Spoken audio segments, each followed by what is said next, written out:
Hey everyone, I hope you're all doing fine. In this video, I wanted to give you some tips and tricks on how you can paint nose using oil paints. I started off this oil study by doing a basic sketch of the nose. While you're sketching, make sure you already map out different portions for different tones. For the skin tone, I mixed one part of cadmium yellow with a little bit of cobalt red to get an orangish tone. To this mixture, I add a little bit of cobalt blue to get a brownish tone. Now to this mixture, I again add titanium white and cobalt red in varying degrees depending on the reference image that I have chosen.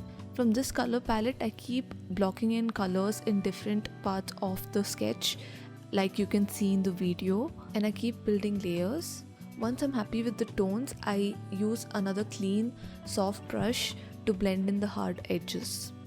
So this was a very quick tutorial on how to paint a nose. I hope you found it helpful. If you did, please like, share and subscribe. Thank you for watching. I'll see you in the next one.